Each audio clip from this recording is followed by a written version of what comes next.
Merci.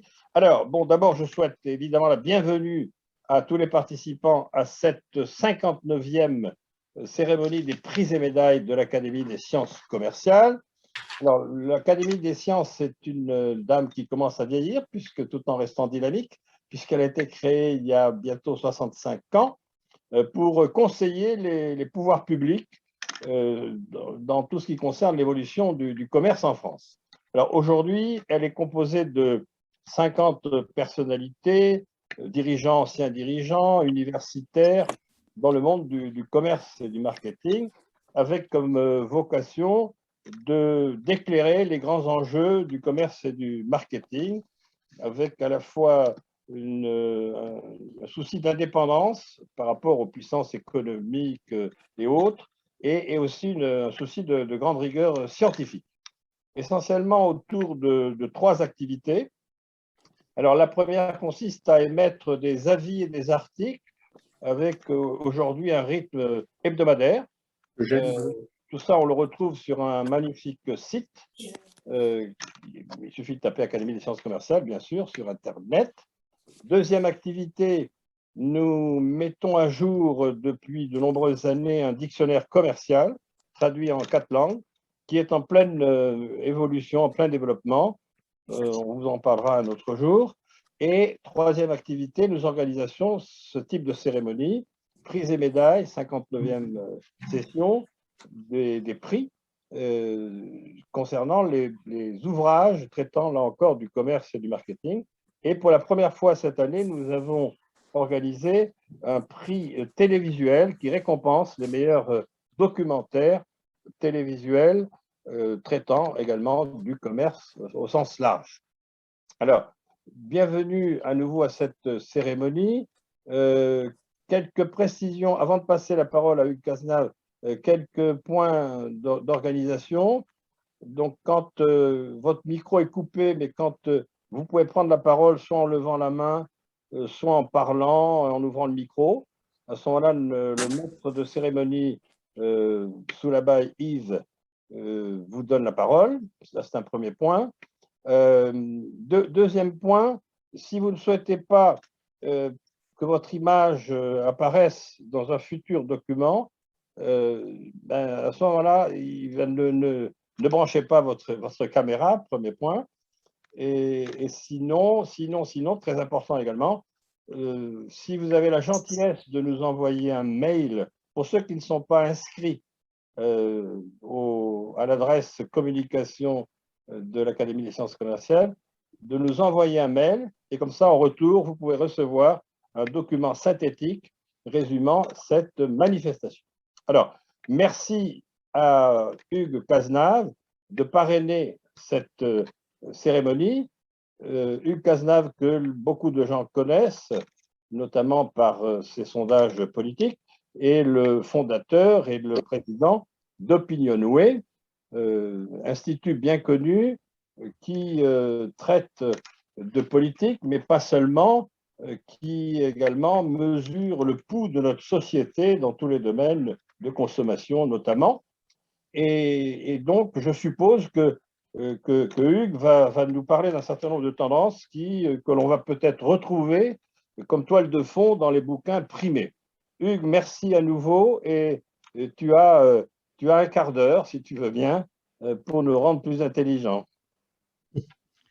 Bien, bonjour à tous. Merci Jean-Paul pour cette invitation. Alors, je viens d'être affublé du nom de parrain. Bon, je ne sais pas ce que ça signifie pour mon avenir, mais je l'accepte. Je l'accepte pour 15 minutes seulement. Merci encore en tout cas. Alors évidemment, parler de tendance aujourd'hui, c'est comme vous pouvez l'imaginer, je prends des risques. Je prends des risques parce que c'est vrai que nous faisons un métier qui consiste à mesurer ces tendances, à les évaluer, à chercher à les anticiper. Mais vous pouvez facilement imaginer que dans le contexte actuel d'incertitude et de volatilité, cet exercice qui en soi est déjà plutôt de haute voltige prend une dimension encore plus audacieuse, je dirais, dans la période actuelle. Bon, pour autant, on peut tout de même se hasarder à quelques hypothèses, et c'est plutôt sur ce registre d'hypothèses que je vous propose de partager quelques petites réflexions, des réflexions qui sont issues d'études, bien sûr, que nous menons et que nous avons menées durant cette période depuis quelques mois. Un point de méthode qui me semble important et qui, je crois, a été un peu trop oublié ces derniers mois. Alors, vous avez vu comme moi qu'il y avait énormément d'études qui ont été publiées à l'occasion de cette crise sanitaire, économique, et qui ont été commentées parfois de manière un peu rapide, parce que finalement, on a commenté ces études en oubliant celles qui les précédaient. Et il me semble important de comparer les résultats que nous obtenons aujourd'hui pendant cette crise avec celles qui précédaient la crise pour voir quelles sont les évolutions et quels sont les impacts de cette crise sur l'évolution des opinions, des attentes, des représentations, et notamment tout ce qui concerne les modes de consommation, le marketing, les implications pour les marques et pour les entreprises. Alors, ça c'est un point de méthode qui me semblait important, et pour situer tout de suite le débat, j'ai envie de vous proposer peut-être une légère critique de ce que l'on entend du discours ambiant des médias sur ce sujet de l'impact de la crise. Quand vous écoutez les commentateurs, on vous parle d'un monde d'après. Alors, je crois que c'est vraiment l'expression qu'on entend le plus souvent, le monde d'après, comme si la période que nous sommes en train de vivre et que nous allons vivre dans les prochains mois n'avait rien de commun avec le monde d'avant, et que finalement on assistait à une forme de révolution, et que tous les comportements, tous les modes de consommation seraient totalement renouvelés et sous l'effet bien sûr puissant de cette crise. Quand on regarde un peu les études qui sont menées, que ce soit celles d'Opinionway ou les autres bien sûr, on se rend compte d'une chose qui est relativement simple, c'est qu'il n'y a pas de révolution. Il n'y a pas de révolution. Le mot révolution ne me semble pas adapté. Pour te couper, il y a un autre mot qui me semble pas tout à fait adapté, c'est le mot d'évolution. Parce que bien sûr, cette crise, elle produit des effets qui sont relativement puissants. Donc, ni révolution, ni évolution. Et le mot que je vous propose plutôt, c'est accélération. En fait, ce que l'on mesure vraiment depuis cette crise, depuis le déclenchement de cette crise, c'est une accélération de tendances qui préexistaient. Alors, il y a un grand spécialiste des signaux faibles autour non pas de la table, mais de l'écran. Moi, je crois beaucoup, comme lui, aux signaux faibles. Et je pense que ce que la crise produit comme effet puissant, c'est vraiment cette accélération de tendances qui préexistaient à la crise. Et si elles préexistaient, c'est parce qu'elles apportaient une forme de bénéfice, d'avantage perçu aux citoyens, aux consommateurs, qui donc suivaient cette tendance parce qu'ils y trouvaient un gain, un avantage. La crise, elle a modifié les conditions de perception de ces avantages, et donc elle a accéléré des tendances principales. Il y a de multiples exemples, je ne vais pas pouvoir tous les citer, mais je vais quand même vous en fournir quelques-uns qui, encore une fois, ont été mesurés assez précisément. Et bon, l'exemple le plus frappant, c'est quand même ce qui s'est passé en matière de e-commerce. Le e-commerce existait avant la crise, bien sûr, et il était fortement développé dans de nombreux domaines, pour de nombreux secteurs d'activité, pour de nombreuses catégories de consommateurs. Mais vous avez constaté comme moi cette accélération absolument incroyable, ce développement de nouveaux secteurs qui n'étaient pas tout à fait digitalisés, ou en tout cas qu'il était modérément.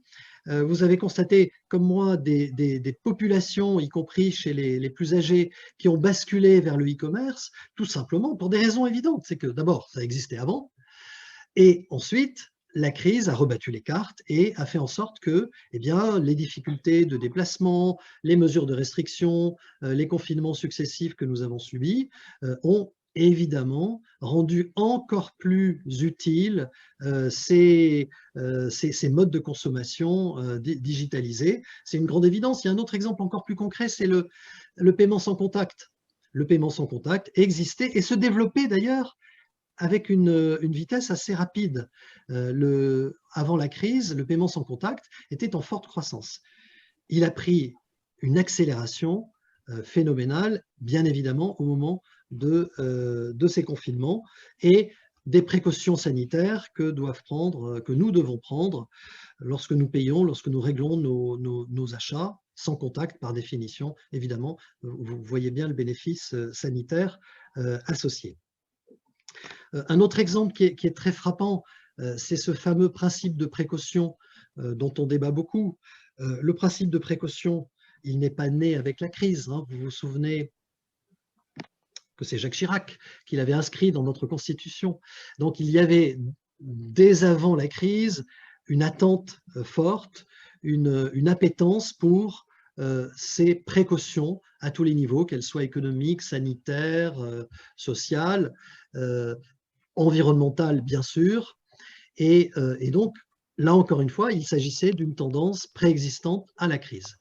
Cette tendance, dans un contexte éminemment marqué par le danger, par le risque, par la perspective de la maladie, de la mort, eh bien, c'est évidemment dans ce type de contexte que la précaution devient encore plus importante. Et vous l'avez constaté comme moi, l'intérêt pour la précaution, et ce principe de précaution qui l'emporte sur toute autre forme de considération et d'attente, eh bien, là encore, c'est accéléré considérablement.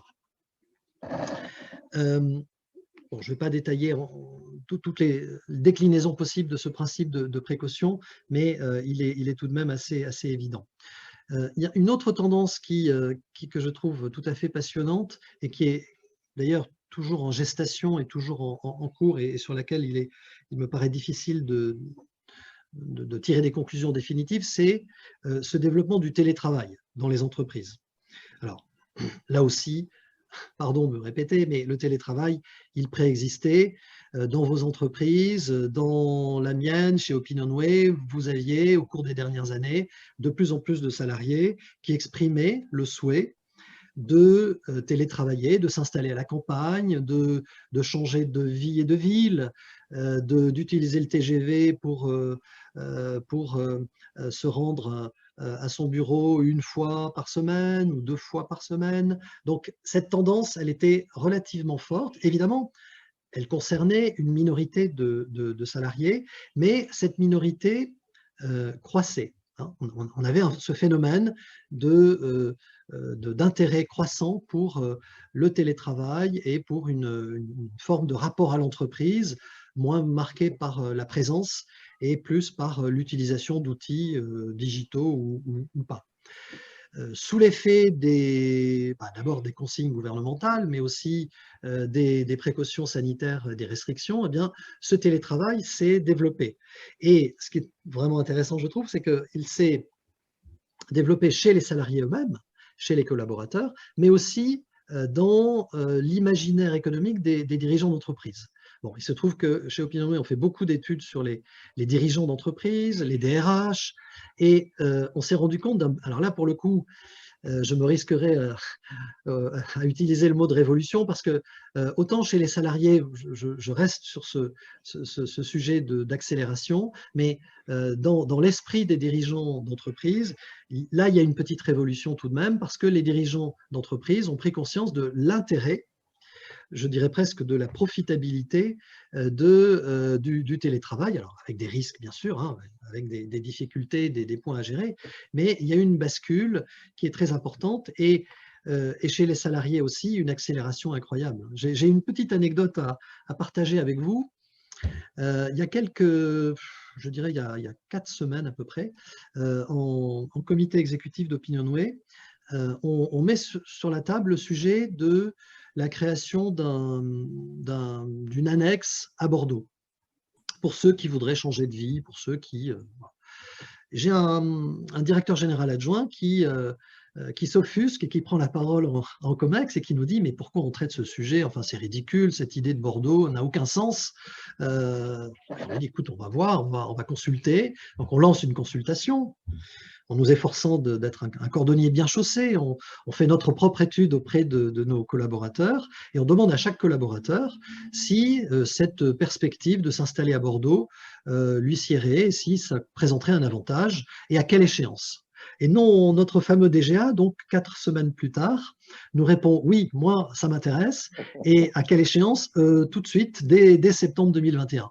Comme s'il y avait finalement, au cœur de cette crise, des évolutions, des cristallisations qui ne sont pas abouties, qui ne sont pas arrivées à terme, qui sont en cours et que nous mesurons presque quotidiennement et qui, dans chaque imaginaire, dans chaque cerveau, évolue, fait son chemin, avec des effets, bien sûr, là aussi, pardon pour ce mot, mais de contagion. Hein, quand on voit que son camarade de bureau, finalement, se demande s'il ne va pas s'installer à Bordeaux et faire ses 2 heures de TGV une fois dans la semaine, eh bien, il se dit, mais pourquoi pas moi aussi, finalement? Donc, il y a tout de même, vous voyez, ces phénomènes qui se développent fortement. Alors, il y a un grand sujet, je ne suis pas sûr d'avoir beaucoup de temps pour le traiter, mais qui a été marqué aussi par de fortes accélérations, ce sont les comportements de consommation alimentaire. On a beaucoup travaillé sur ces sujets, bien sûr, pendant la crise, et on continue à le faire. Et là encore, pardon pour cette répétition, mais c'est vraiment l'accélération qui caractérise ces phénomènes, ces changements de comportement. L'exemple du véganisme est un peu à part, mais moi je parlerai plutôt de flexitarisme, hein, vous savez, cette tendance à moins consommer de viande. Nous la mesurions régulièrement, année après année, avant la crise. Et la croissance était relativement forte, c'est-à-dire qu'on arrivait à des plus 4 ou plus 5 points de pénétration par an de personnes qui nous disaient moins consommer de viande, en consommer toujours, mais peut-être en jouant plus sur la qualité, etc. Donc une tendance, une courbe croissante, une courbe à la hausse. Et pendant la crise, ce phénomène s'est considérablement accéléré, avec un intérêt renforcé pour la qualité de l'alimentation, un intérêt renforcé pour la transparence. Vous avez comme moi en tête l'idée du phénomène Yuka, de cette appli, qui, pendant la crise aussi, s'est renforcé, s'est accéléré. Là aussi, tendance préexistante en forte croissance et qui a pris une dimension particulière pendant la crise. Cette notion de transparence est vraiment quelque chose qui caractérise fortement. On a envie de savoir ce qu'on achète, ce qu'il y a dans son assiette, mais aussi au-delà de l'alimentation, on a envie de plus en plus de savoir ce qui se passe derrière le produit qu'on achète. Et bien sûr, il y a cette dimension de consommation responsable.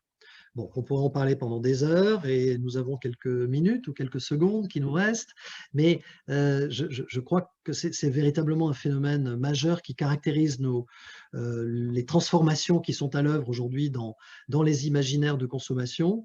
Le nombre d'études que nous pouvons faire sur ces sujets qui montrent ces évolutions dans tous les domaines, dans le domaine de l'alimentation, bien sûr, les circuits courts, le consommer français, le respect de l'environnement, le moins d'emballage, le vrac, toutes ces tendances qui… Alors, là, je poserai une petite hypothèse. Pourquoi ça s'est accéléré tout ça pendant la crise? Parce que finalement, il n'y a pas de raison que la responsabilité se développe.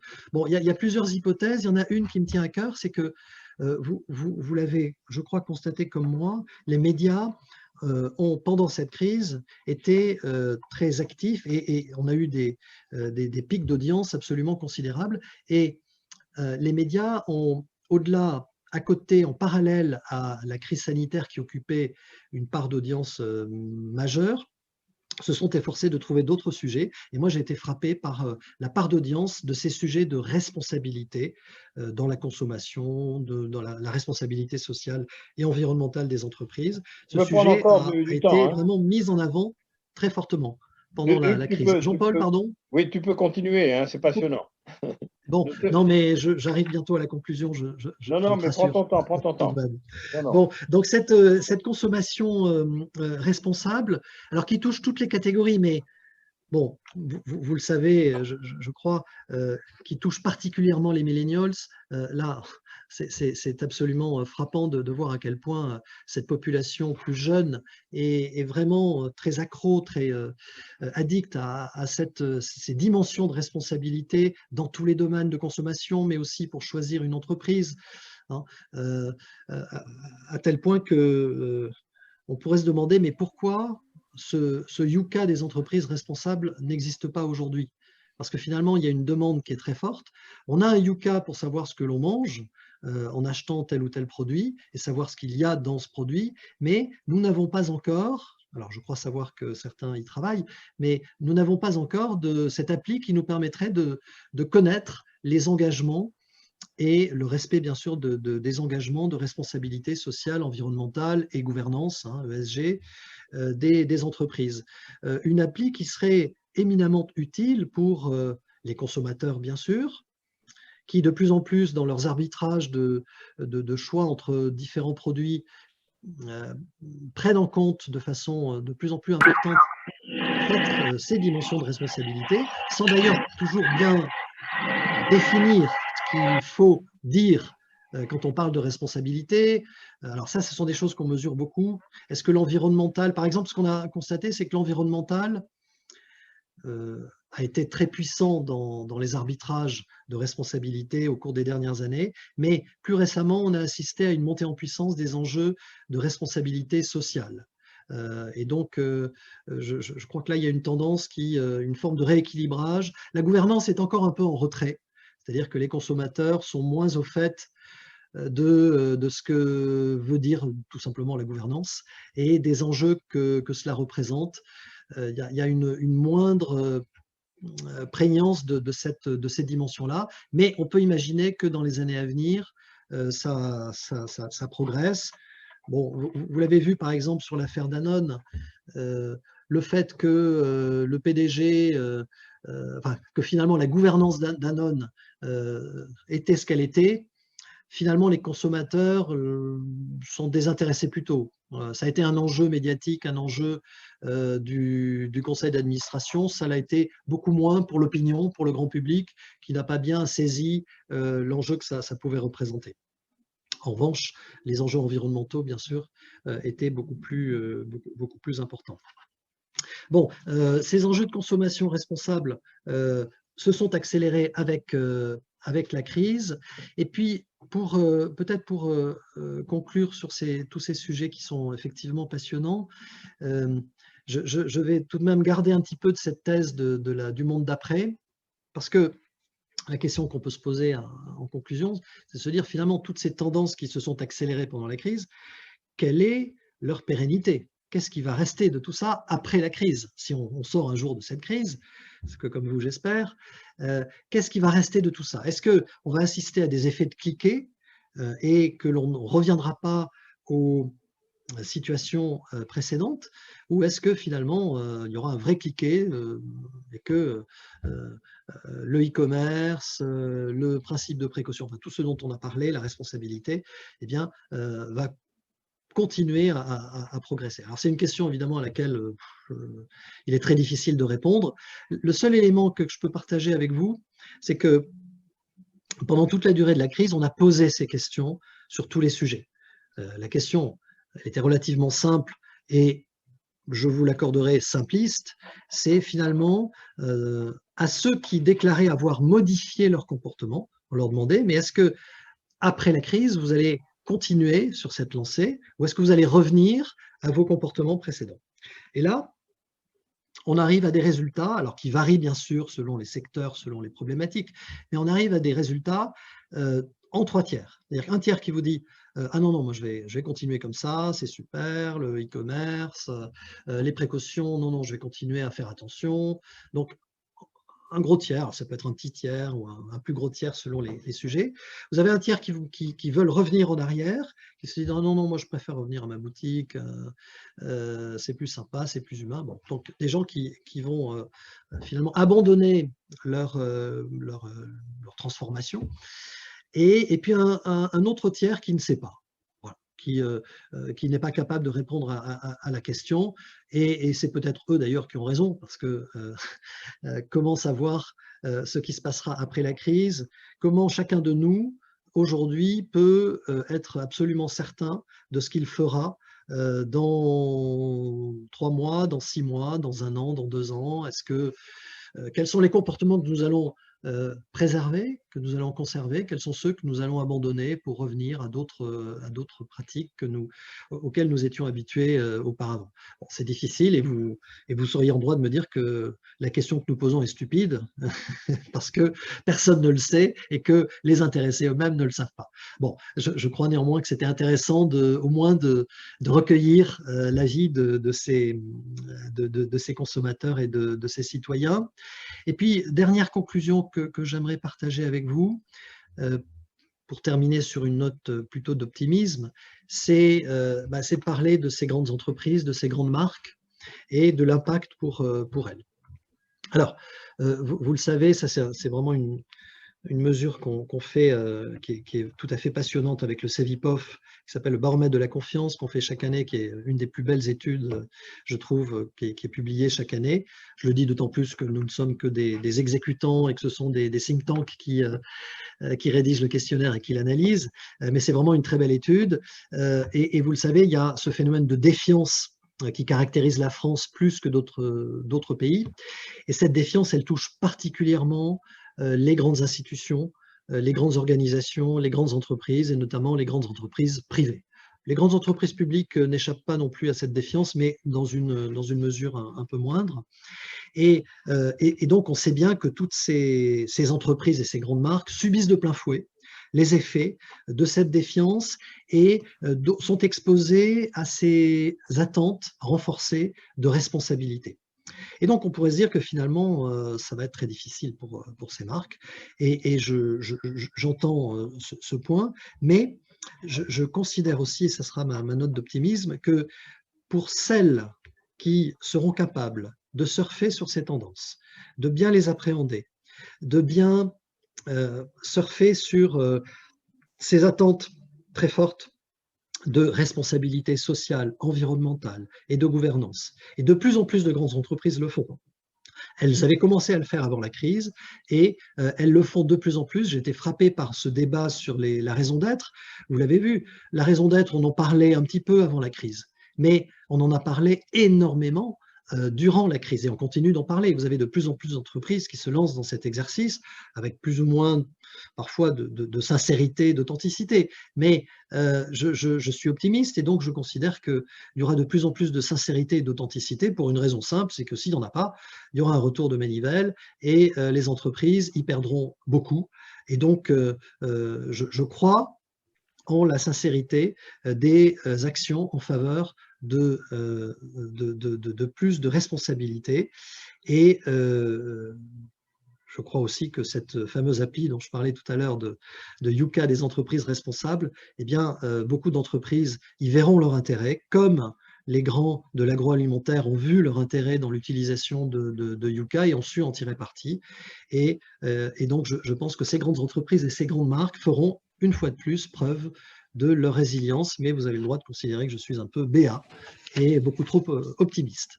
Merci pour votre attention et pardon d'avoir été un peu plus long qu'autorisé. Passionnant. C'est à toi qu'on dit merci.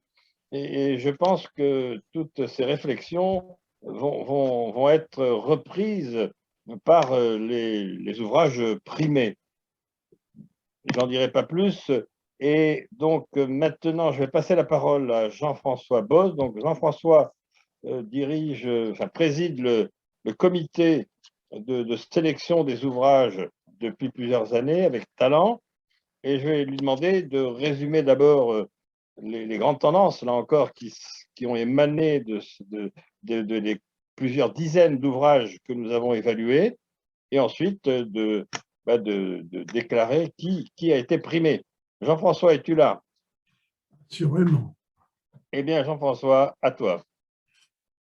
Eh bien, je vais vous parler du contenu de la quarantaine de titres que nous avons passés en revue.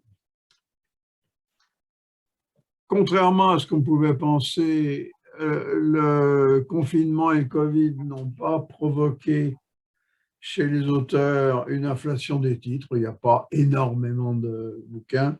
On n'a pas l'impression que les gens coincés à la maison se sont mis à écrire, ils regardaient plutôt la télé. Je peux signaler quelques particularités.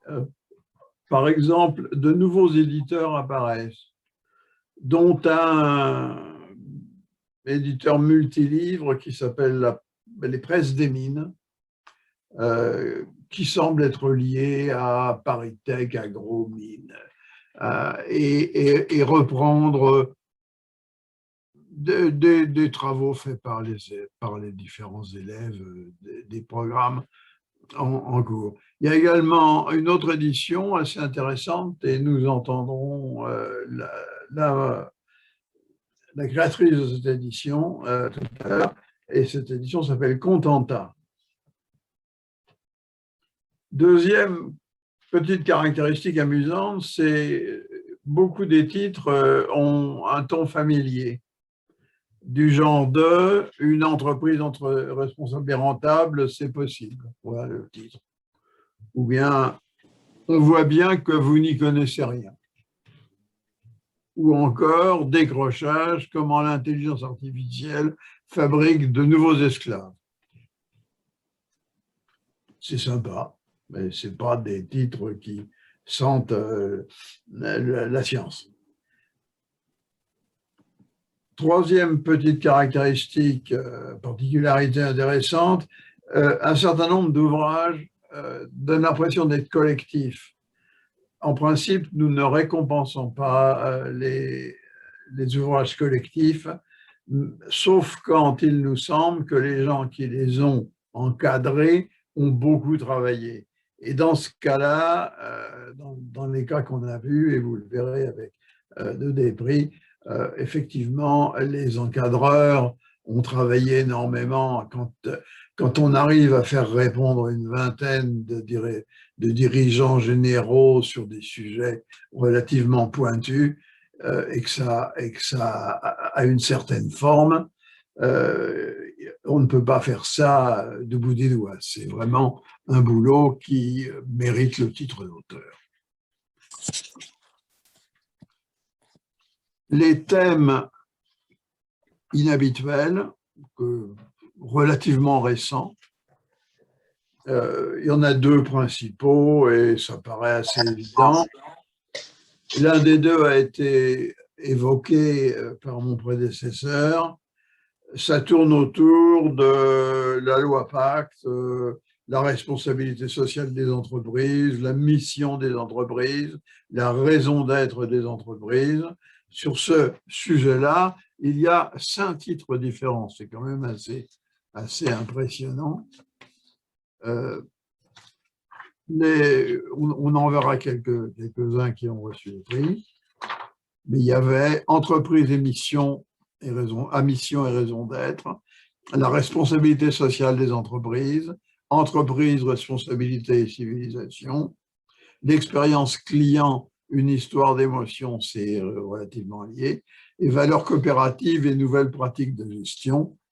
Donc là, on rencontre ce qui nous a été signalé précédemment, une préoccupation très souvent signalée, mais qui n'écrasait pas le secteur. Un autre thème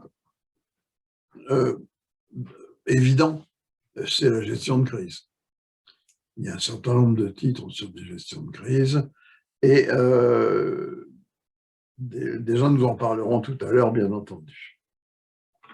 On trouve aussi comme thème récurrent le numérique dans tous ses états, les outils Instagram, LinkedIn, les chatbots, les assistants vocaux, l'intelligence artificielle, les banques de données, le commerce électronique, tout ceci était présent auparavant, n'a pas enflé de manière déraisonnable.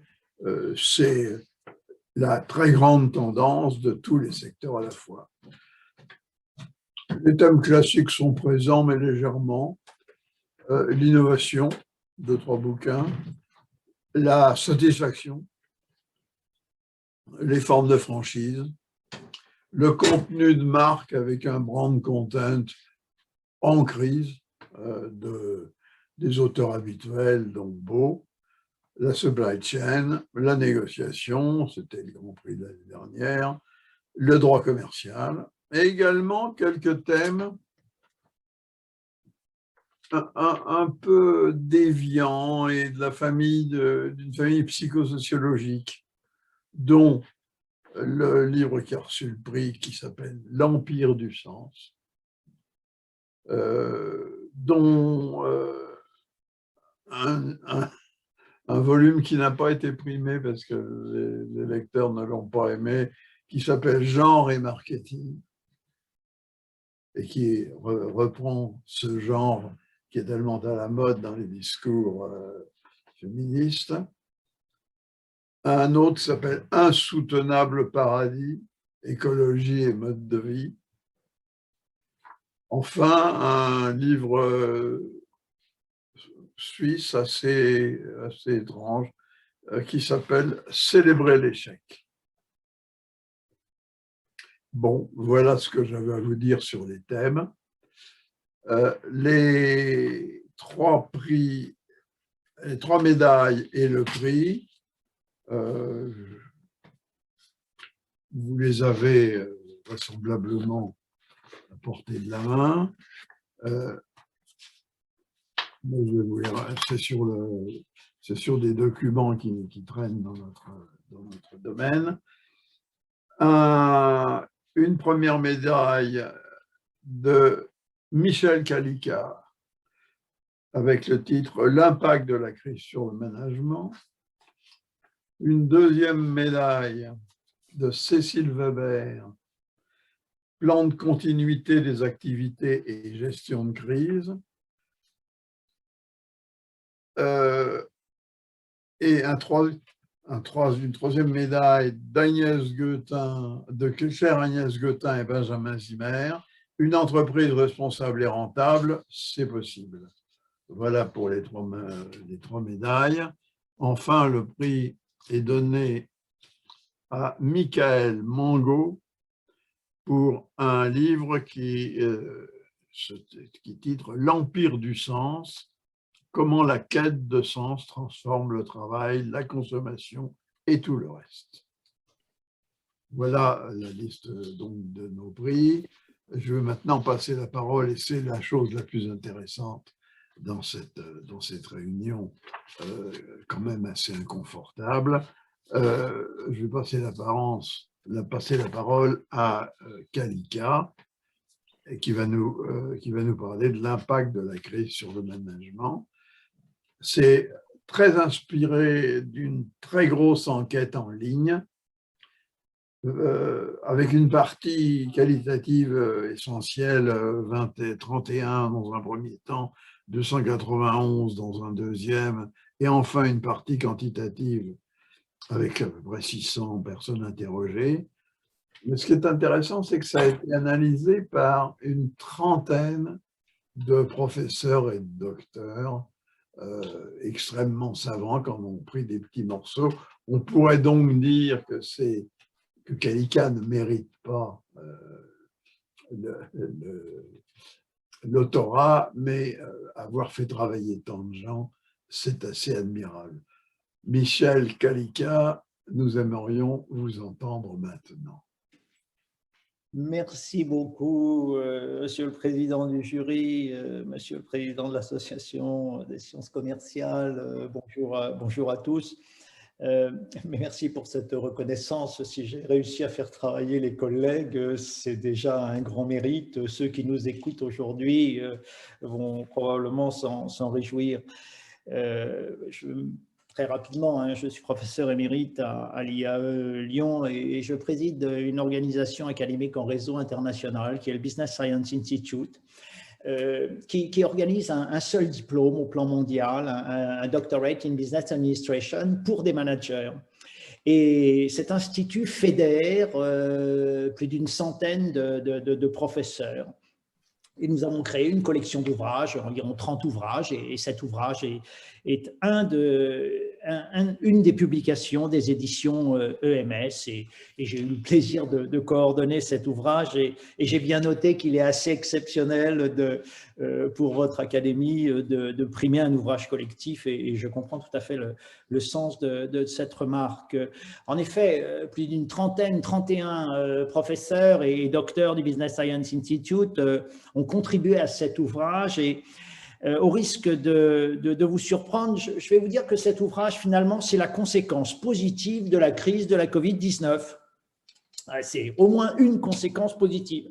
En effet, il y a un an maintenant, on était dans la situation du premier confinement. Là, on vit le deuxième et prochainement, on aura l'occasion de mener de nouvelles recherches sur le troisième confinement. Donc, il y a un an, j'ai eu deux convictions en tant que coordonnateur de cet ouvrage. La première conviction, c'était que cette crise allait avoir un impact durable sur le management des entreprises, le management des organisations. Et je souscris tout à fait aux remarques qui ont été formulées précédemment, phénomène d'accélération, mais dans certains cas également rupture mentale, notamment de la part des dirigeants. Donc, cette crise allait avoir un impact, c'était ma première conviction. Et puis, ma deuxième conviction, c'est que le rôle des docteurs du Business Science Institute et le rôle des professeurs, c'était quand même de réfléchir. Notre métier, c'est de produire, c'est d'enseigner, c'est de réfléchir. Et donc, il convenait de lancer un projet collectif immédiatement. C'est ce que l'on a fait, un projet collectif qui visait à réfléchir sur les conséquences de cette crise sur nos pratiques managériales dans toutes les organisations.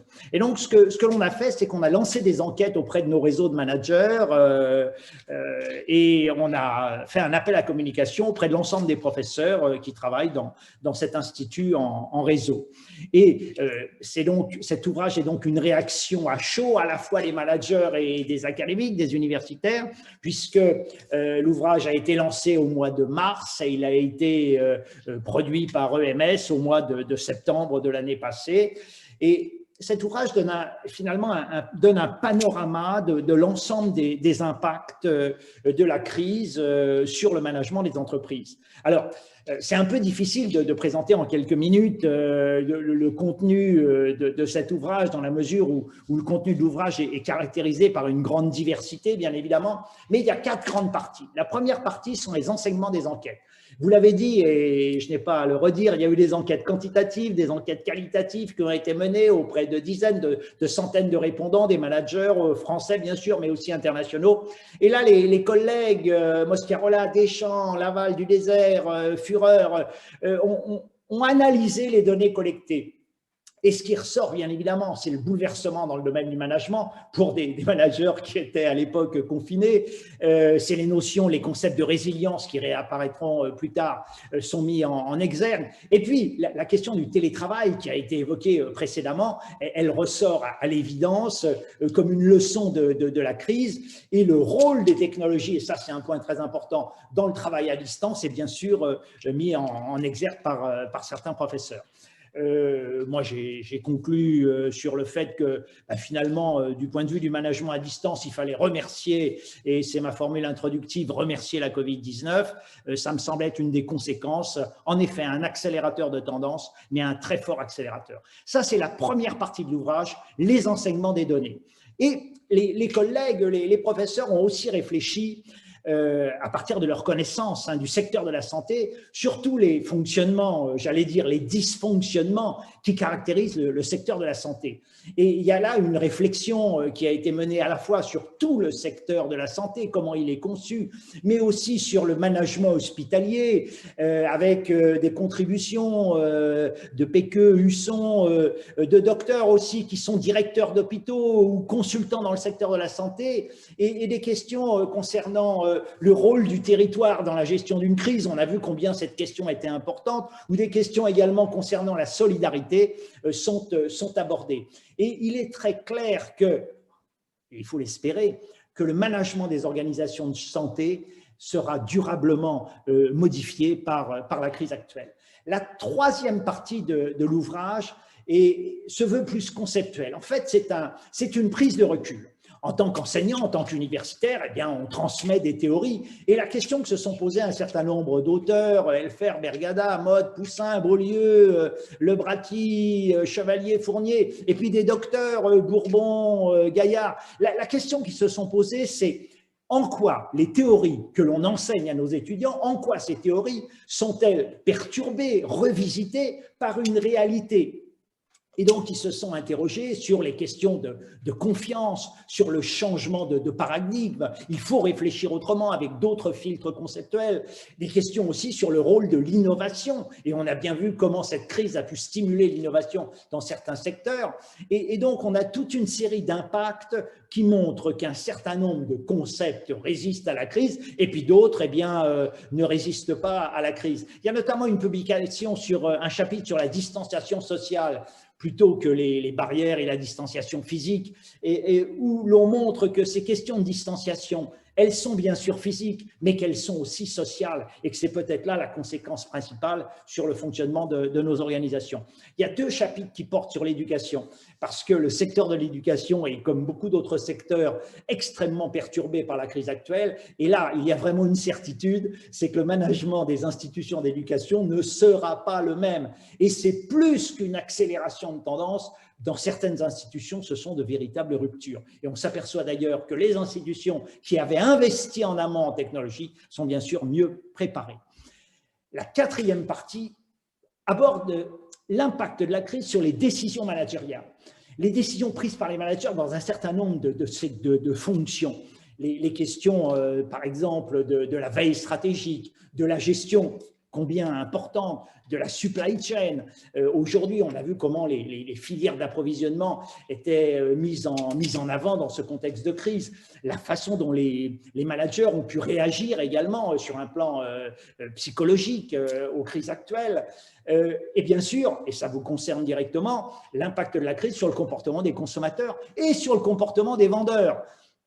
Et on a là les collègues Chalus-Sauvanet, Lavastre, Schmitt, Saliba, Meyer-Warden, Trincocos, Fournier, dans le domaine du marketing, qui ont réagi par rapport à leur éclairage fonctionnel, en se disant, mais en quoi ce que j'enseigne dans ma fonction est remis en cause ou va résister à la crise? Et puis, on avait la chance d'avoir des collègues qui étaient loin.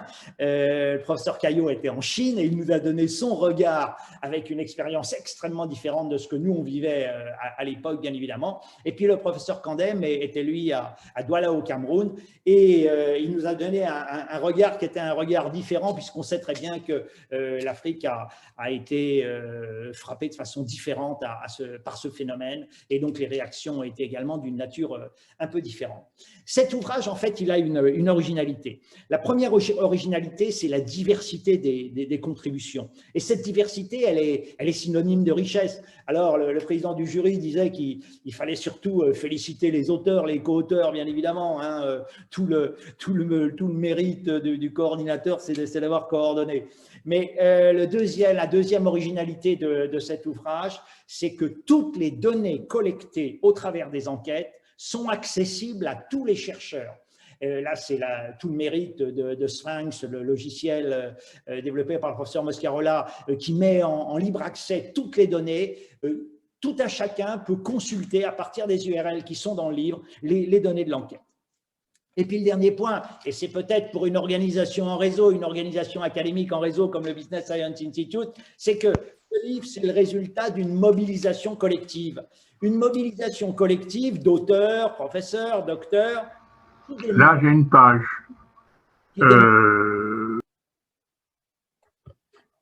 Une création collective d'auteurs qui démontre que le e-management, le management à distance, fonctionne. Et de ce point de vue-là, la crise de la Covid-19 a été plus efficace que les directeurs des systèmes d'information, que les enseignants en systèmes d'information, qui depuis 20 ans indiquent que l'on peut manager à distance. Le terme e-management remonte tout simplement à 2000 au travers d'un article « Le management est mort, vive le e-management ». Donc, merci à la Covid-19, merci au jury de l'Académie des sciences commerciales d'avoir reconnu ce travail collectif qui est le fruit du travail de mes collègues. Merci à vous. Merci beaucoup, Michel, de nous avoir passionnés avec cette présentation. Nous allons maintenant entendre le duo composé de Benjamin Zimmer et Chantal Agnès Guettin. C'est Chantal Agnès qui a créé la maison d'édition Contente A. Et le titre du bouquin, c'est « Une entreprise responsable et rentable, c'est possible ». Allez-y si vous voulez. C'est lequel des deux se trouve ici? On est tous les deux présents. On est tous les deux là. Ah bon, vous êtes partagé l'exposé. On va le faire, on va improviser, mais... D'accord, au travail.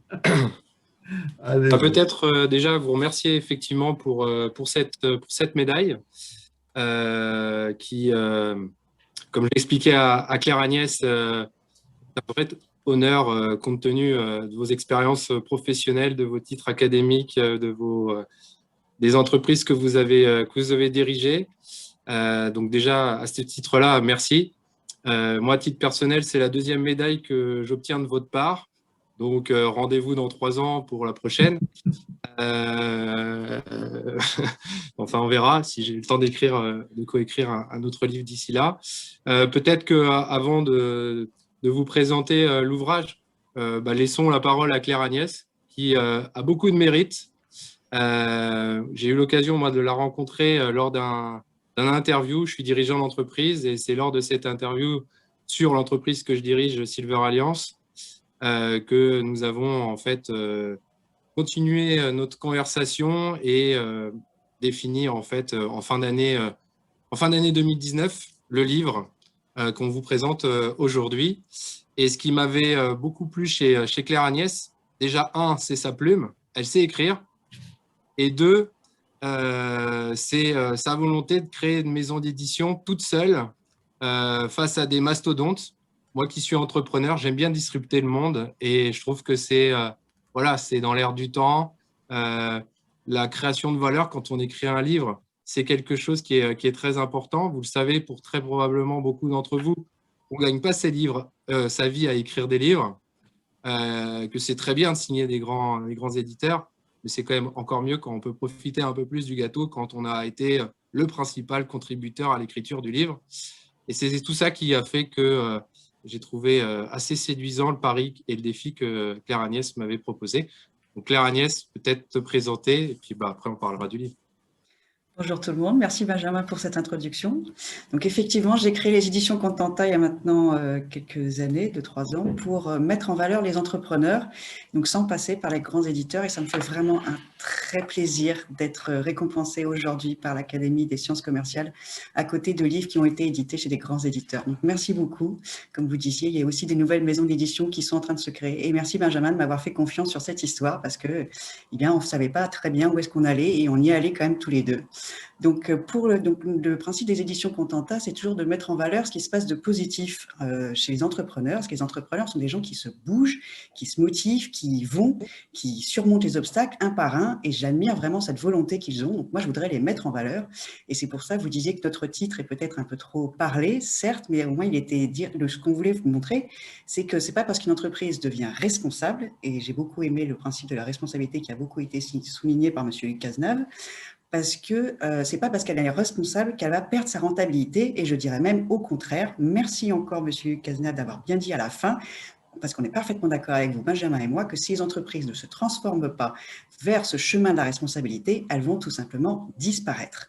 Pas demain, pas après-demain, mais encore après-demain, si elles ne vont pas vers plus de responsabilité, et vous avez aussi bien insisté sur la partie écologique et sociale et de la gouvernance, nous, on pense qu'elles vont quand même disparaître. Donc, pour le prouver, en fait, on est allé voir plusieurs entreprises, diverses entreprises, et on en avait sélectionné, dans le livre, on en a sélectionné 18 qui nous ont expliqué exactement comment elles ont fait pour avoir un modèle économique rentable et un modèle économique responsable. Et c'est ça qu'on a fait avec Benjamin pendant pendant tout le premier confinement et toute la fin de l'année. En l'occurrence, j'ai aussi piloté une boîte, des salariés. Bref, fait du Pas grand-chose, quoi.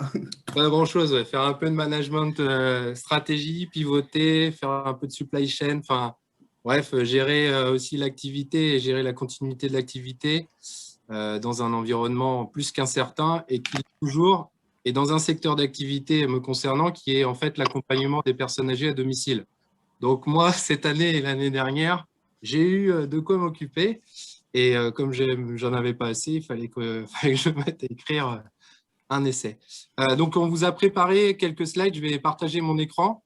Normalement, ça devrait être assez facile. Oui.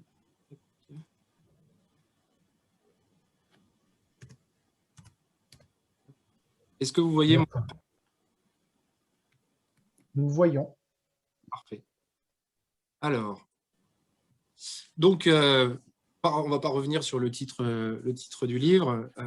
Donc, effectivement, on a cette croyance, peut-être un peu utopique, mais sans utopie, on n'est pas entrepreneur, que les entreprises responsables et rentables dessinent un nouveau modèle économique d'entreprise à la fois performante et soutenable. Ces deux notions sont importantes.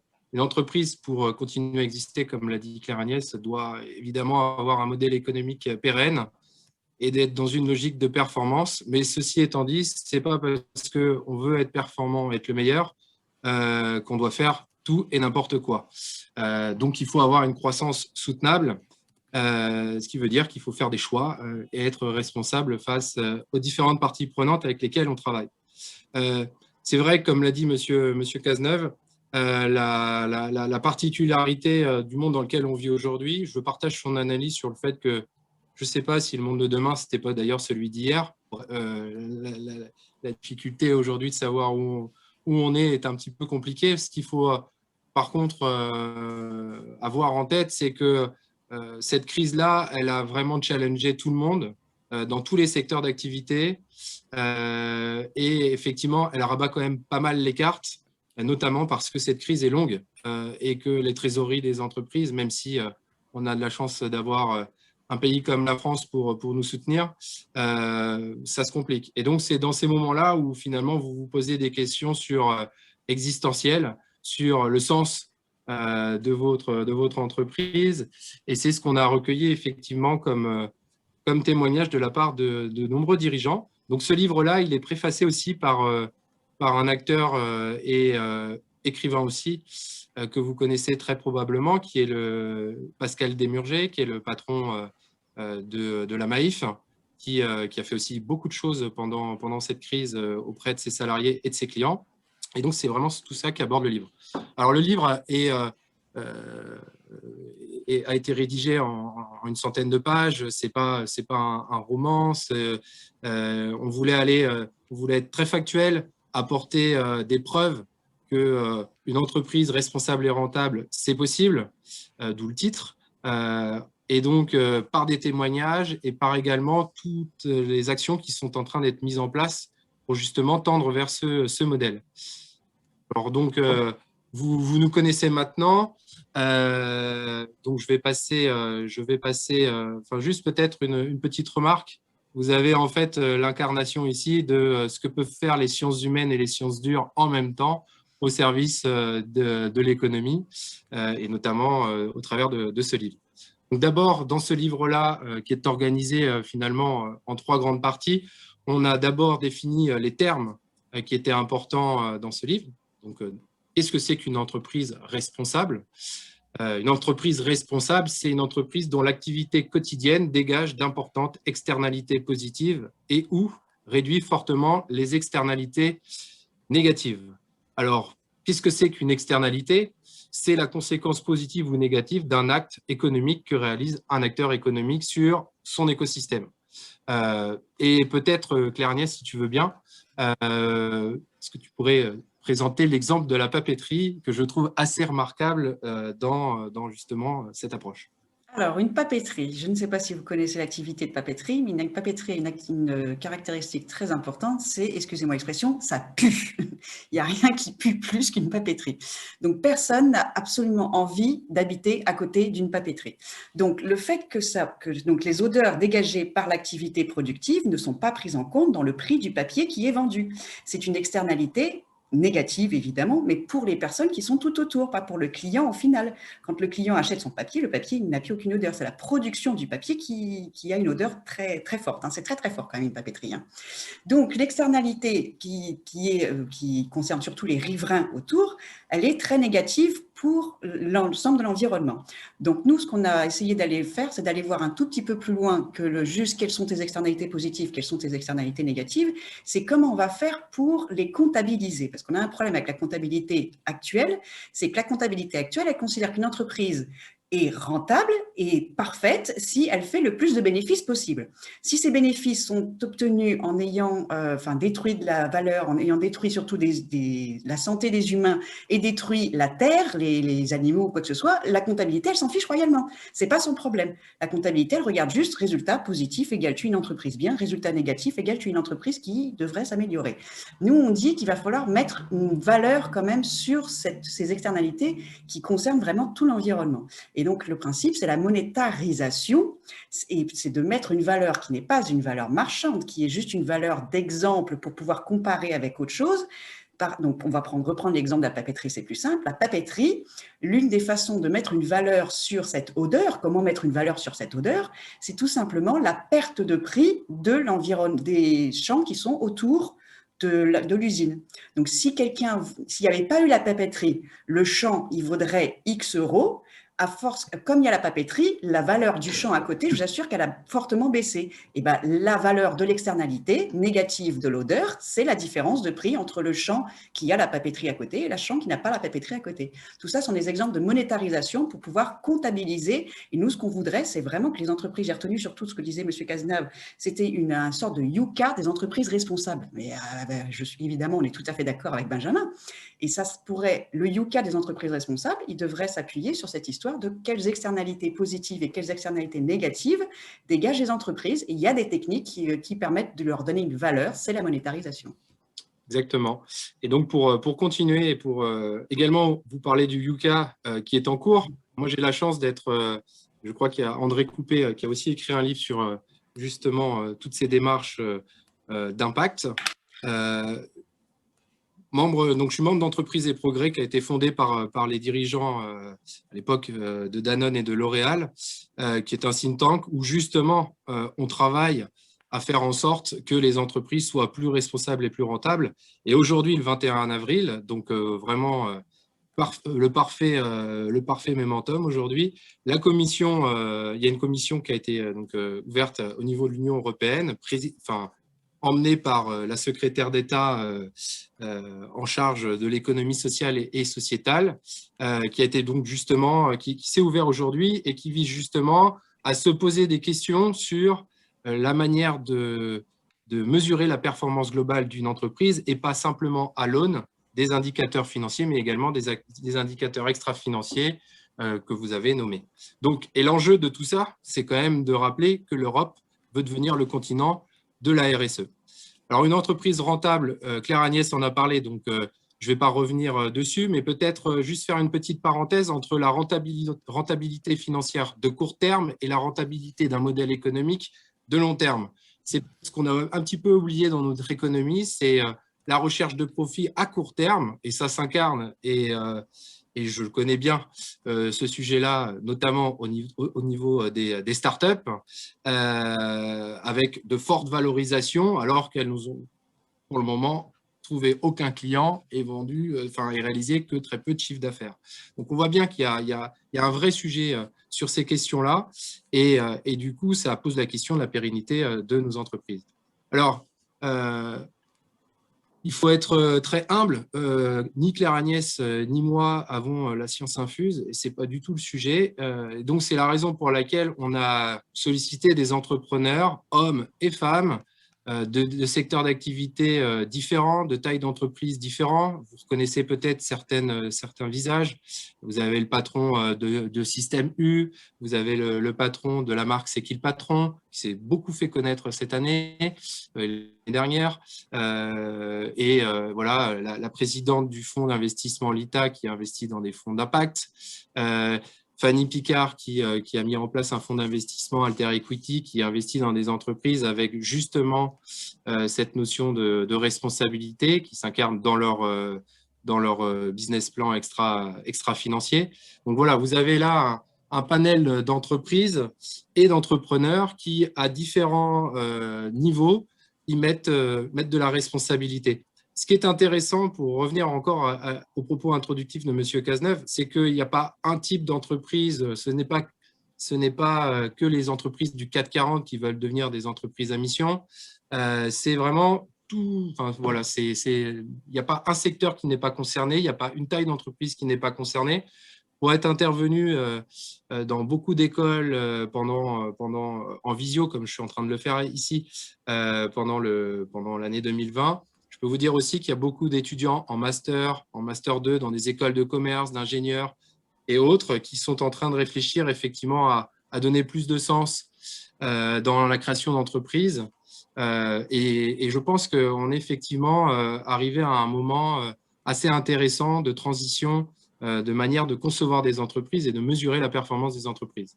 Donc, comme on ne veut pas monopoliser la parole, en conclusion, vous l'avez dit, c'est parce qu'il y a une prise de conscience des consommateurs que les entreprises évoluent. C'est parce que de nombreux produits ont été déréférencés à cause de Yuka, ou on va dire grâce à Yuka, parce que finalement, les produits déréférencés, c'est des produits qui étaient très probablement mauvais pour notre santé. C'est grâce à Yuka qu'effectivement, s'est posé la question chez Intermarché, mais même chez Système U, d'enlever des produits dans les rayons et de les remplacer par d'autres qui avaient plus d'impact en termes de santé. C'est parce qu'aujourd'hui, on s'intéresse plus à l'ensemble donc des avis, des parties prenantes qui caractérisent une entreprise, des actionnaires, vous avez parlé de Danone, mais également des clients, des consommateurs, la société civile, mais également les fournisseurs, parce que vous pouvez avoir une superbe entreprise qui fait des produits high-tech, mais si les produits sont faits en Chine par des enfants, on peut se poser la question du niveau de responsabilité des dirigeants et de l'entreprise. Donc, c'est toutes ces questions-là. Et on voit bien qu'aujourd'hui, grâce notamment au digital, beaucoup d'informations sont disponibles et on voit arriver effectivement de nouveaux modèles d'entreprise. Ce qui est aussi important, c'est qu'on a de plus en plus d'outils de comptabilité pour mesurer toutes les externalités. Et ça, c'est plutôt intéressant parce que finalement, ça va nous obliger à inventer de nouvelles unités de mesure et donc très probablement de nouvelles unités de compte pour pouvoir justement avoir un résultat financier qui intègre aussi l'extra-financier. Tout ça doit être intégré et c'est un énorme travail évidemment pour les comptables qui vont s'y coller. Et ils sont plusieurs cabinets de comptabilité aujourd'hui à s'y intéresser. Je le sais aussi parce que je travaille un peu avec les acteurs du Big Four, que ce soit KPMG, EY, Deloitte, etc., que ce sont des sujets qui sont de plus en plus abordés par leurs équipes et les ingénieurs qui travaillent dans leurs équipes pour imaginer des nouveaux modèles. Donc, ce n'est pas juste une tendance de fond, c'est vraiment un véritable changement de paradigme, comme l'a souligné Monsieur Cazeneuve. Et puis, enfin, pour finir, on voit bien que les systèmes pyramidaux, c'est plus à la mode. Maintenant, on est dans des systèmes très transversaux. Je pense que l'incarnation en entreprise, c'est le télétravail, avec effectivement des unités de production dans des lieux différents. Et du coup, ce qui amène finalement à une gouvernance où on va devoir intégrer toutes ces parties prenantes, parce que si on les déçoit, eh ben forcément, ça aura des conséquences sur nos activités. Et si, à l'inverse, si on arrive à les faire grandir, ça fera grandir les entreprises que nous dirigeons. Donc, merci pour votre écoute et encore, merci beaucoup pour ce prix. Merci Benjamin. Je vais maintenant passer la parole à Cécile Weber pour son bouquin « Plan de continuité des activités et gestion de crise ». Sa particularité, c'est d'être édité à l'AFNOR, c'est-à-dire d'avoir une composante un petit peu réglementaire. Madame Cécile Weber, vous êtes la bienvenue. Merci. D'abord, une petite précision sur le titre de mon livre. Il y a un deuxième titre qui est sous le titre général et sur lequel je tiens beaucoup, qui est Résilience, le défi des nouvelles menaces. Et j'en reparlerai à la fin de mon propos, puisque ça a un sens particulier dans mon ouvrage. Vous avez parlé tout à l'heure de la Maïf, donc je suis responsable du plan de continuité et de la gestion de crise pour le groupe Maïf. Juste quelques mots de mon entreprise. Donc c'est le 6e assureur automobile et le premier assureur du secteur associatif. Et la Maïf couvre l'ensemble des besoins de plus de 3 millions de sociétaires. Et comme vous le disiez tout à l'heure, au-delà d'être régulièrement plébiscitée en matière de relations clients, la Maïf est devenue depuis 2020 société à mission, avec pour raison d'être de porter une attention sincère à l'autre et au monde et de placer ceci au cœur de chacun de ses engagements et de ses actions. Donc, c'était un point qui me semblait important en introduction. Comme le disait Louis Pasteur, la chance ne sourit qu'aux esprits bien préparés. J'aime particulièrement cette citation parce qu'elle résume plutôt bien à la fois ma vision, mes travaux et finalement la philosophie de mon livre. Comment ce livre il est né tout d'abord. J'ai découvert la continuité d'activité un petit peu par hasard au moment de la crise du H1N1, donc il y a maintenant de nombreuses années. Et à l'époque, le sujet m'avait particulièrement interrogée. Comment une entreprise peut-elle s'organiser pour faire face à l'adversité et pouvoir survivre à une crise avec le moins de dommages possible et donc de perte de valeur? J'ai trouvé immédiatement ce sujet fascinant, au même titre d'ailleurs que celui de la résilience humaine. À l'époque, de nombreuses entreprises ne disposaient pas de plan de continuité des activités et ça m'avait largement interpellée. La création d'une entreprise, c'est le fruit d'un projet complexe, comme ensuite sa croissance, son développement, sa performance et enfin son adaptation à la fois aux évolutions du marché et de la société. Alors que la capacité de résilience d'une entreprise met véritablement en jeu sa survie, pourquoi cette résilience ne s'est-elle pas imposée de façon native dans les entreprises? Peut-être du fait d'un optimisme très prononcé des chefs d'entreprise, puisque cet optimisme, il faut cet optimisme pour entreprendre. La continuité d'activité et la gestion de crise sont des dispositifs qui permettent à une organisation de faire face à l'adversité de manière très opérationnelle. Ce livre est le résultat d'un long mais passionnant apprentissage sur la continuité d'activité depuis 10 ans, au travers tout d'abord de formations et de certifications. Vous parliez de l'AFNOR tout à l'heure. Mon employeur, la Maïf, résolument engagé sur le sujet, m'a largement permis cette montée en compétences et je l'en remercie. À cette époque, d'ailleurs, rares étaient les entreprises qui étaient sensibilisées sur le sujet. Cette expertise a été également nourrie par des échanges professionnels au sein du Club de la continuité d'activité, dont je suis aujourd'hui vice-présidente, et également auprès de son fondateur François Tête, qui est présent aujourd'hui, mais également auprès de l'association Amrae. Enfin, j'ai souhaité compléter cette approche plutôt universitaire il y a quelques années par des formations beaucoup plus pointues sur la gestion de crise en entreprise. Tout d'abord, en tant qu'auditrice auprès de l'INEGI sur le management stratégique de la crise, puis par la formation continue à Saint-Cyr, notamment sur la prise de décision en situation complexe et la performance collective. Je suis également intervenue ponctuellement à l'INEGI sur la méthodologie de construction du PCA, à la fois dans le département risque et crise et puis dans le département intelligence économique.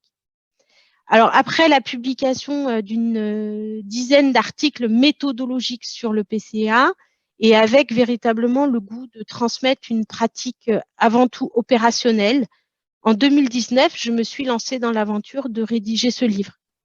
Donc, la rédaction de ce livre, elle a commencé bien avant la crise Covid, mais il a été finalisé au moment de cette crise et donc il a été enrichi par ce sujet-là.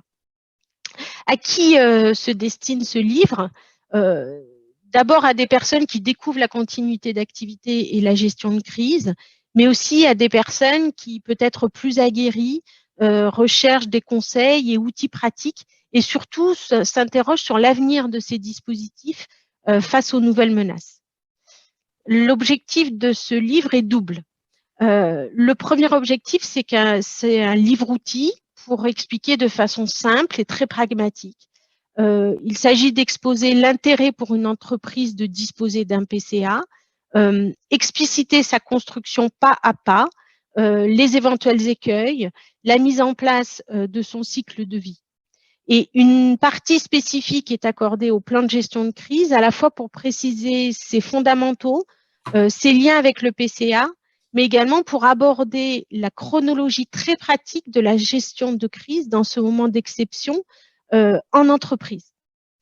En fait, c'est la partie méthodologique pragmatique du livre que j'aurais souhaité avoir quand j'ai débuté sur le sujet. Le deuxième objectif, j'ai voulu aborder un aspect beaucoup plus prospectif, faire part de mes réflexions sur le changement de paradigme de la résilience aujourd'hui, mais surtout demain, face aux nouvelles menaces avec en illustration la crise du Covid. Juste pour en dire quelques mots, en parallèle des changements majeurs, rapides et parfois même violents dans notre société, qu'ils soient environnementaux, sociétaux, sanitaires, technologiques, nous découvrons en corollaire de nouveaux risques. Il s'agit par exemple des risques climatiques, cyber, politiques, de sûreté, sanitaires, liés à l'information via les fake news, la manipulation sociale. Et avec ces nouvelles menaces, on assiste à une vraie transformation des caractéristiques des crises, avec non seulement des certitudes qui s'amenuisent, mais surtout des changements d'échelle et une hypercomplexité du fait notamment des effets dominos, des interconnexions, des interdépendances et avec de véritables risques de perte d'ancrage. On en a eu une illustration avec la crise Covid, mais le risque climatique en est également un exemple absolument criant.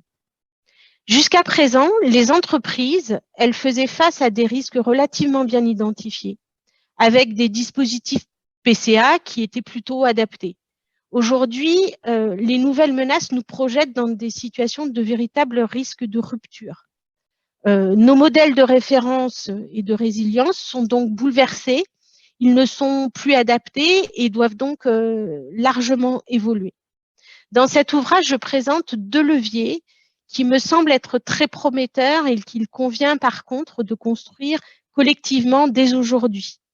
Le premier levier, c'est l'intégration raisonnée des nouvelles technologies comme outil de performance au service de la résilience des organisations.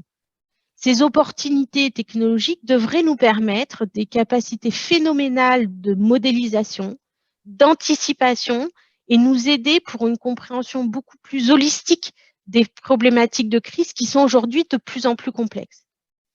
Enfin, le second levier est celui de la coopération, c'est-à-dire la recherche d'une résilience beaucoup plus collective.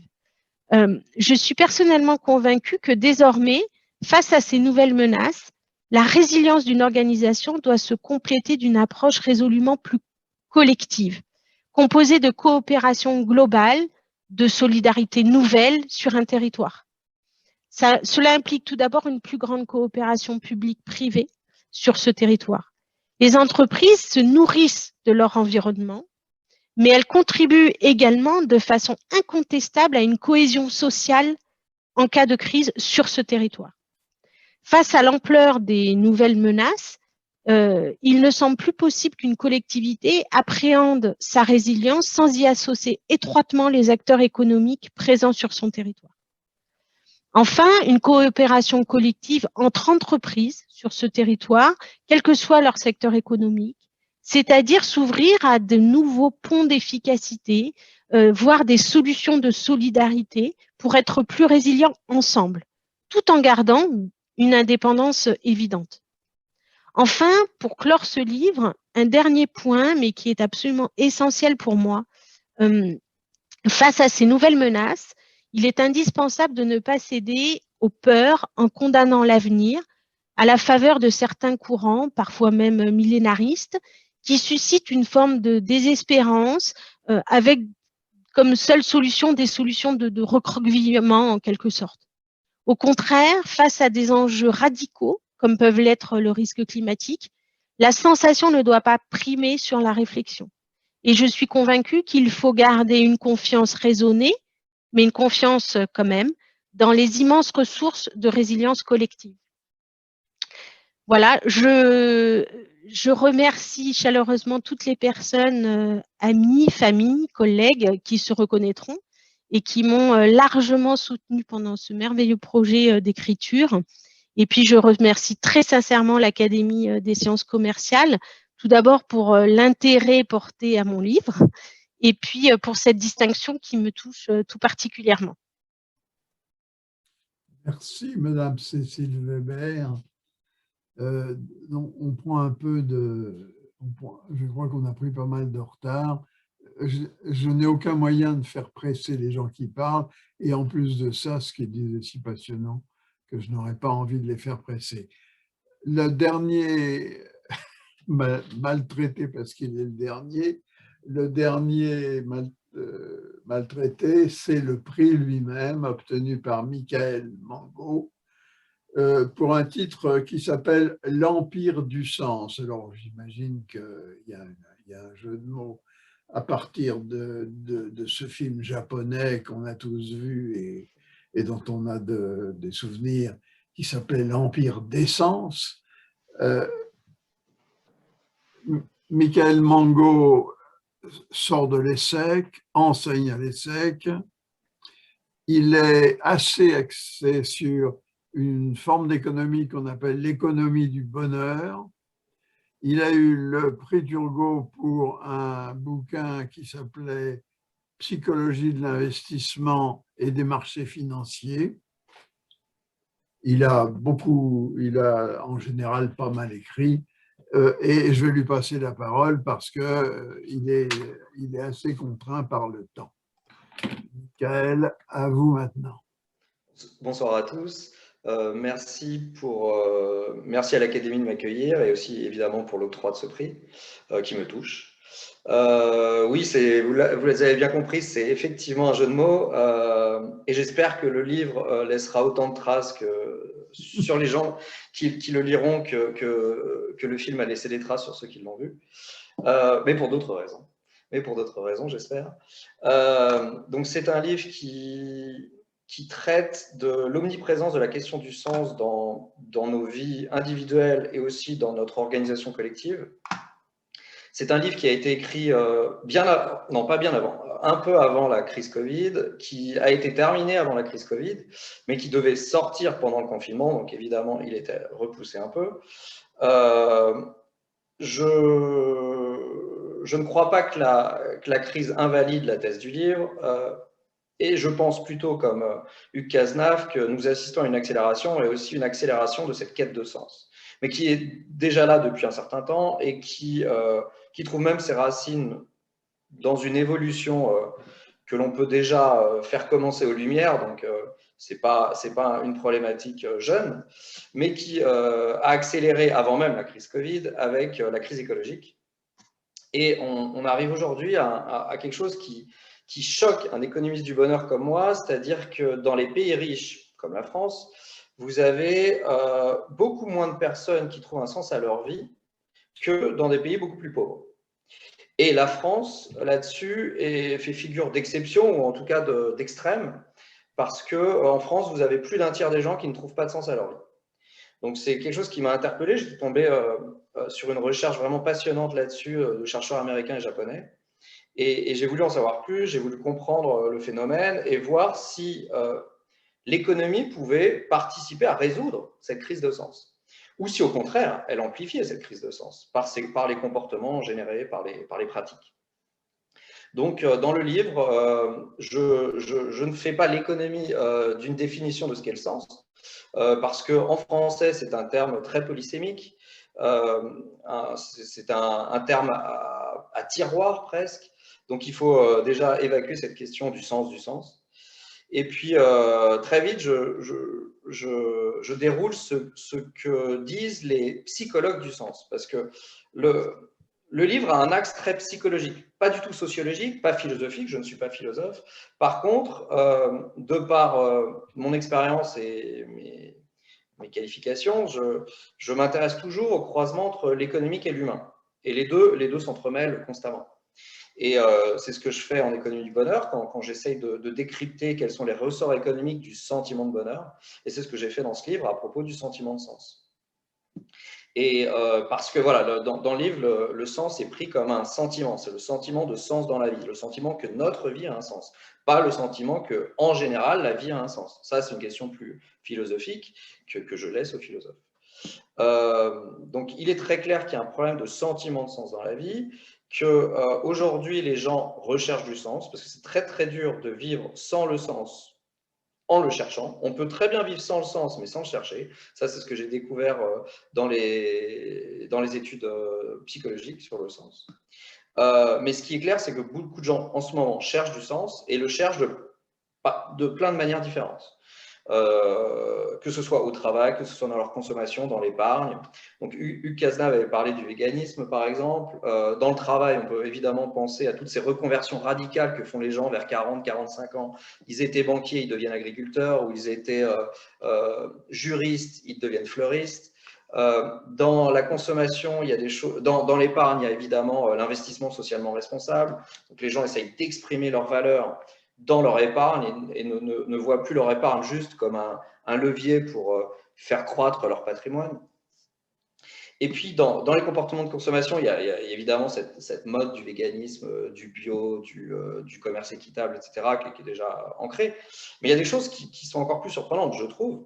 Ce sont toutes ces consommations qui font du mal, mais qui font du mal pour faire du bien. L'exemple archétypique, c'est, je ne sais pas si vous êtes familier de ça, mais les Mud Days.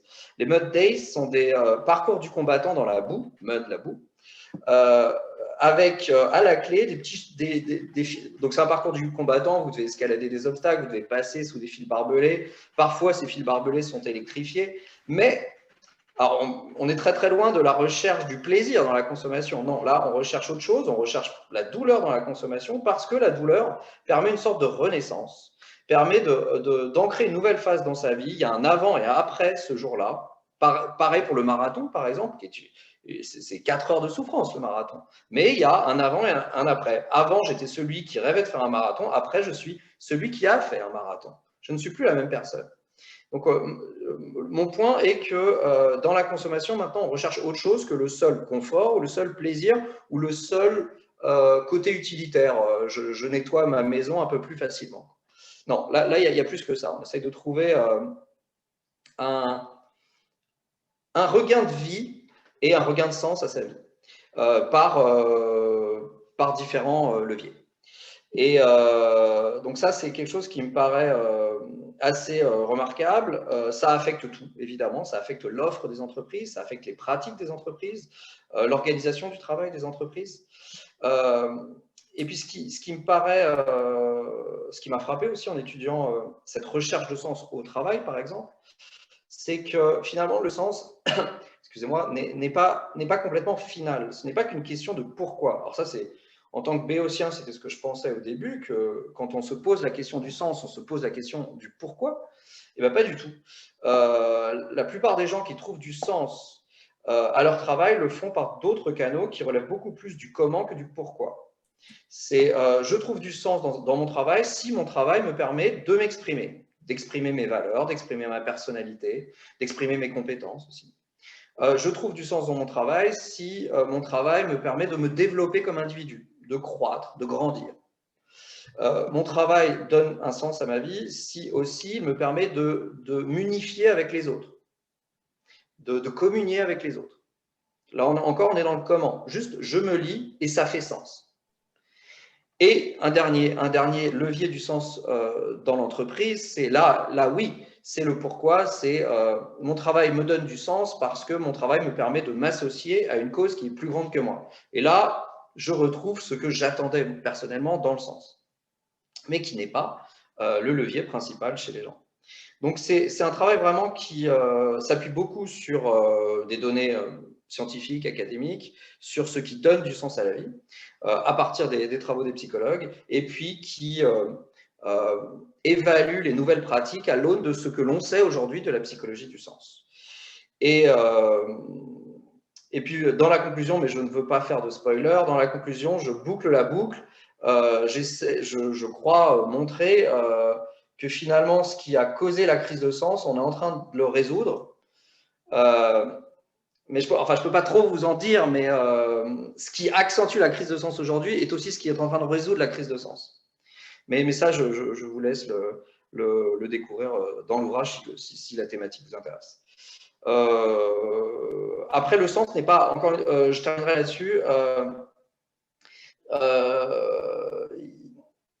comment dire, le sens n'est pas plein de choses qu'on lui rattache.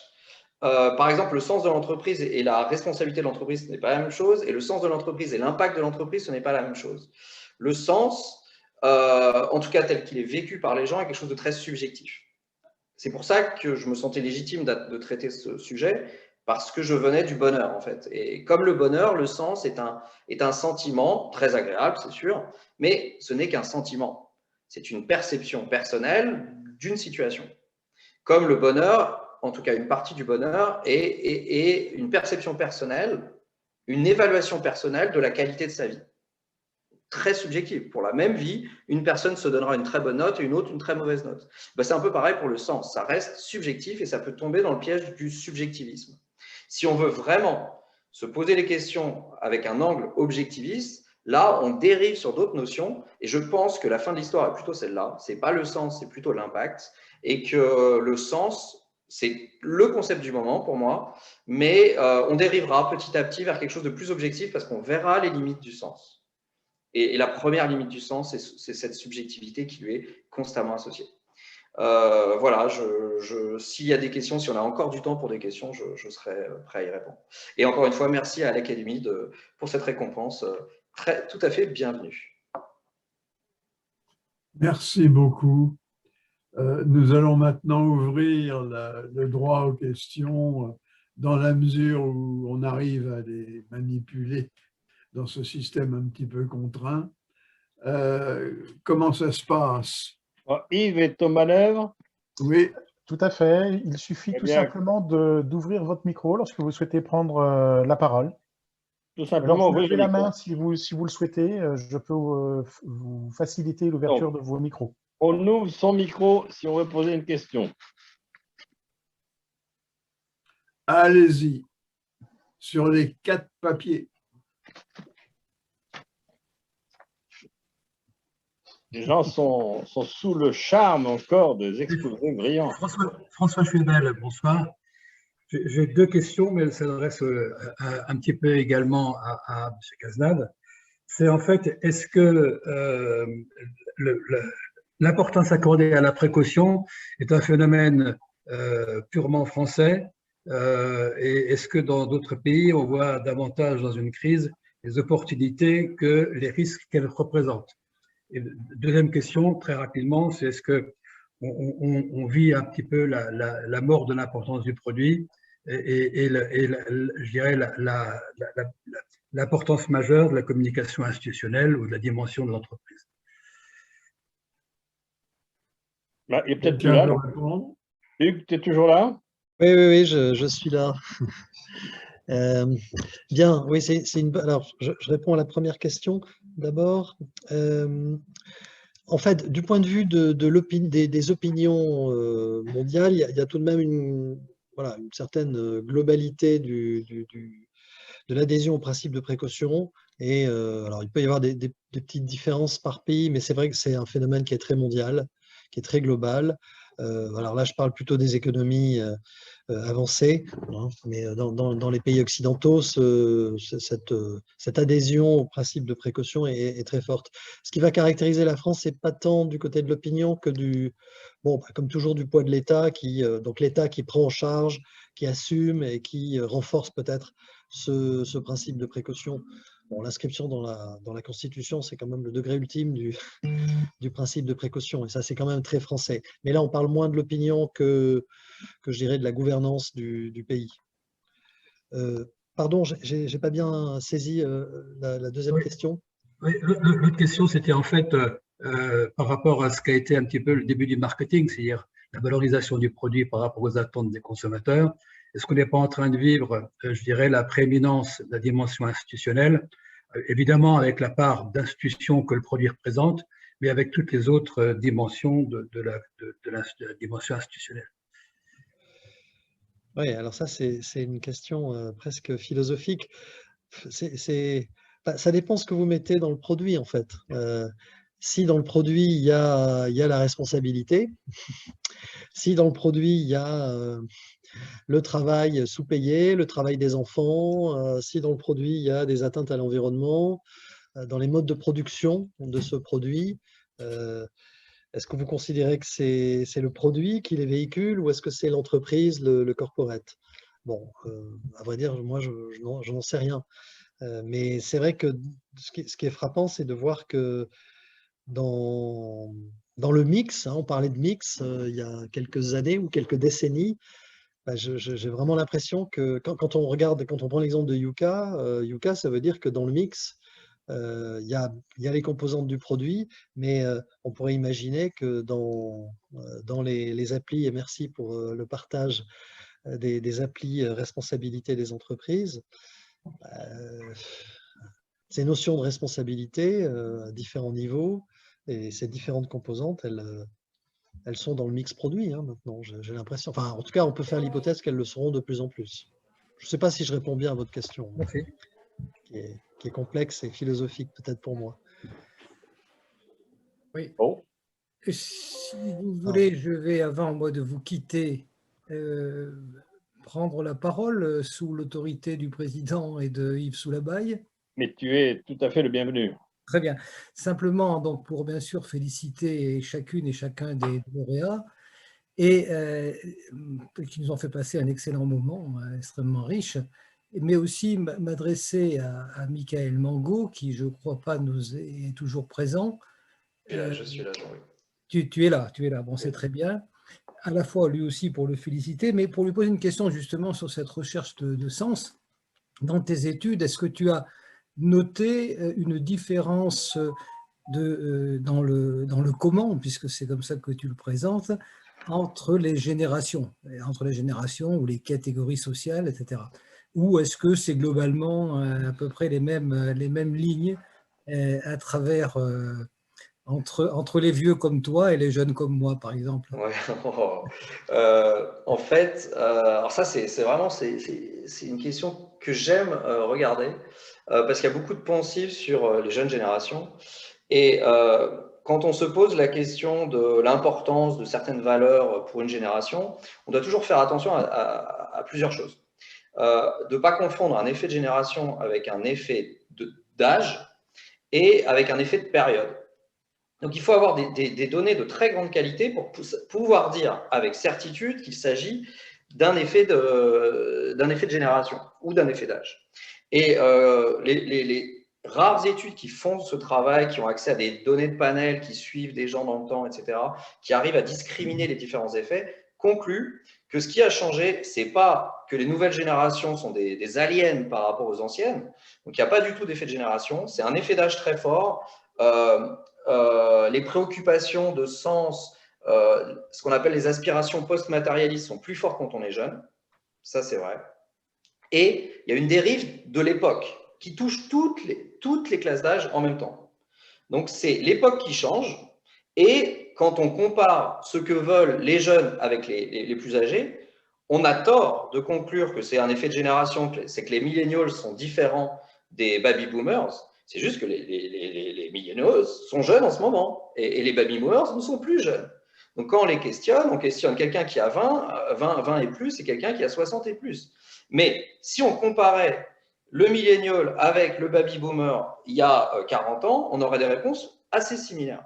Oui. Donc, il y a surtout une dérive des aspirations de l'époque et un effet d'âge qu'il faut constamment avoir en tête. C'est-à-dire que, en gros, pour faire simple, quand on est jeune, on peut se permettre de vouloir, de faire un arbitrage en faveur du sens et contre éventuellement les revenus ou la sécurité de l'emploi. Mais dès qu'on a 35 ans et 2 enfants à charge, c'est moins facile. Donc, il y a vraiment des effets de moments dans la vie où vous pouvez vous permettre d'avoir des aspirations particulières. Et peut-être d'ailleurs que ce n'est pas complètement linéaire, que vous ne devenez pas de plus en plus, on va dire, matérialiste ou raisonnable au fur et à mesure que vous vieillissez, mais qu'il y a des moments dans la vie, quand vos enfants sont grands, sont sortis du foyer familial, peut-être que vous pouvez vous permettre de retenter une aventure professionnelle, par exemple. Bravo, c'est extrêmement… J'espère avoir répondu à votre question, Monsieur Chambon. Oui, avec grand plaisir. À bientôt. À bientôt. Autre question? Bon, si le temps passe, je vais conclure cette belle séance. Alors, je ne vais pas faire un long discours, hein, après les brillants exposés. Bon, peut-être un point précis d'organisation. Ceux qui souhaitent avoir une synthèse de cette séance, et notamment la synthèse de Jean-François et les PowerPoint, etc., peuvent envoyer un mail à la personne qui les a invités, ou se connecter sur notre site, et il y a un espace où vous pouvez mettre votre mail pour être au courant de nos publications. Alors, avant tout, rapidement, hein, une conclusion, avant tout, un sincère merci à tous les lauréats. Je suis persuadé que leurs exposés vous ont passionné et puis vous ont donné l'envie de lire leurs ouvrages. J'ai vu d'ailleurs passer des témoignages dans ce sens-là. Vite, je vais acheter le livre de tel ou tel orateur. Alors, ces ouvrages, vous en avez constaté comme moi, sont d'un très haut niveau scientifique, conformément à notre vocation de l'Académie. Et puis, ils convergent, on l'a vu, sur des tendances que Cazenave a décrites avec un grand talent. Alors, j'aimerais terminer en 2 minutes sur une réflexion plutôt optimiste qui concerne un thème qui est apparu ici et là dans les exposés que l'on vient d'entendre. Parler 2 minutes d'intelligence artificielle. L'intelligence artificielle, on nous annonce tous les jours que l'IA, l'intelligence artificielle, envahit tous les domaines en grignotant progressivement sur toutes les fonctions humaines des plus répétitives aux plus évoluées. Ben, je suis néanmoins convaincu qu'avant longtemps, on pourra créer un robot entrepreneur, si je puis dire. Et la crise actuelle et tous les exposés qu'on a vus ont démontré le rôle central de l'entrepreneur, du créateur d'entreprise, du visionnaire qui sait innover, saisir des opportunités et précisément en temps de crise. Et je reste optimiste sur l'aptitude de ces entrepreneurs à nous aider à construire un monde plus responsable. Voilà ce que je voulais dire sur le rôle central de l'entrepreneur au-delà des grandes considérations que l'on vient d'entendre. J'en ai terminé. Peut-être qu'Hugues veut dire un mot de conclusion également, si tu le souhaites, ou tu penses que tu as déjà dit beaucoup de choses. Passionnant. Non, oui, j'ai déjà fait ma petite conclusion. Non, mais bravo surtout aux auteurs qui ont bien su mettre à profit cette période pour travailler sur le fond. Je suis très impressionné et bravo, c'est vraiment de belles contributions à la réflexion et c'est vrai que ça donne envie de lire. Non, à vrai dire, je n'ai rien de plus à ajouter, si ce n'est que pour le métier que je fais, on vit une période qui est tout à fait passionnante parce que cette volatilité, cette incertitude permanente nous donne du grain à moudre et c'est vraiment très, je trouve, gratifiant que d'accompagner des entreprises, des marques ou des décideurs, des politiques dans la conduite de leurs affaires et dans leur prise de décision. C'est complexe, mais c'est cette complexité, je trouve, qui donne du sel à nos réflexions, à celles des auteurs et au métier que j'ai la chance de faire, les études. Voilà. Merci à nouveau, Hugues. Merci à tous les lauréats, tous les participants. Merci à Jean-François. Merci à vous. Et on vous donne rendez-vous à l'année prochaine pour ce prix, mais également pour nos autres activités. Tenez-vous au courant en allant régulièrement sur notre site ou en vous abonnant à nos lettres d'information. À très bientôt et merci.